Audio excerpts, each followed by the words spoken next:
हमारा मस्तिष्क इस ब्रह्मांड में सर्वाधिक जटिल रचना है। एक मनुष्य का मस्तिष्क हजारों सुपर कंप्यूटर्स से भी अधिक मेमोरी और प्रोसेसिंग पावर रखता है। ज़्यादातर लोग अपने मस्तिष्क की इन क्षमताओं को नहीं जानते और उसका उपयोग सही दिशा में नहीं कर पाते हैं। मस्तिष्क का वैचारिक और भावनात्मक पक्ष मन है। मन को छूकर, देखकर या अन्य किसी इंद्रिय से अनुभव नहीं किया जा सकता है, परंतु मन में निरंतर उठने वाले विचारों और भावनाओं को आंतरिक तौर पर अनुभव किया जा सकता है। वास्तव में मन विचारों और भावनाओं का ही समूह है जो बहुत तीव्र गति से परिवर्तित हो सकता है। भूत और भविष्य काल में निरंतर भटकता हमारा ये मन अत्यंत ही शक्तिशाली है। इसके सोचने समझने की क्षमता विलक्षण है, परंतु ऐसे विलक्षण मन और अद्भुत बुद्धि को ज़्यादातर लोग संभाल नहीं पाते हैं और उनका खुद का मन ही उनका शत्रु होकर उनके जीवन को दुख से भर देता है। ये एक सामान्य तथ्य है कि 60% से अधिक कामकाजी लोग तनाव से पीड़ित रहते हैं। इसका कारण है मन, और इस मन को नहीं जान पाना।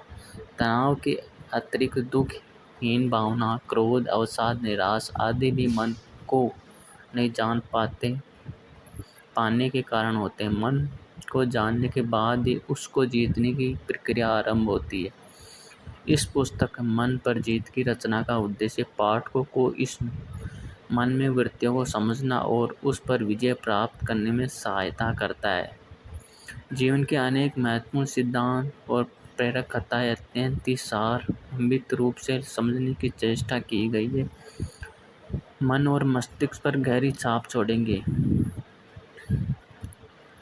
ये जगत की रीत है और यही जगत की नीत है। मन के हारे हार है, मन के जीते जीत है। मन नहीं है हम। दुख, तनाव, निराशाहीनता का कारण बाहर जगत में नहीं, अपितु स्वयं के भीतर होता है।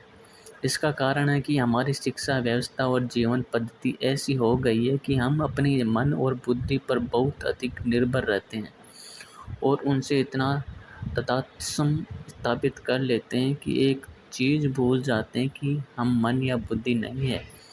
ज़्यादातर लोग अपने आप को मन या बुद्धि समझते हैं, जबकि वास्तविकता यह है कि हम ना तो शरीर है, ना ही विचारों से युक्त मन है, ना ही हम निर्णय करने वाली बुद्धि है। हम इन सब से परे हैं। हमारा अस्तित्व विराट ब्रह्म चेतना का अंग है। जिस दिन से हमारे भीतर ये भाव जागने लगता है कि उस दिन से हमारा जीवन भी बदलने लगता है। शरीर और मन के प्रति तादात्म्य में हमें अपने अस्तित्व की एक गलत पहचान देता है, और इस गलत पहचान के कारण हम सभी तरह के दुख झेलते हैं, कष्टों को अनुभव करते हैं। वास्तव में हमारा अस्तित्व शरीर, मन, बुद्धि, अहंकार और आत्मा, यह सर्वव्यापी चेतना से मिलकर बना है। शरीर, मन, बुद्धि, अहंकार ये सब जीवन के साथ समाप्त हो जाते हैं, परंतु हमारा अस्तित्व फिर भी रहता है, क्योंकि वास्तव में हम चेतना ही हैं।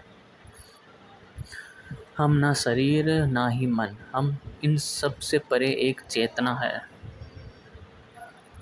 मन एक यंत्र है। मन और बुद्धि उन शक्तिशाली गुलामों की तरह है जिन्हें यदि काबू में ना रखा जाए तो ये अपने ही मालिक पर राज करने लगते हैं। ज़्यादातर असफल और दुखी लोगों की सफलता का कारण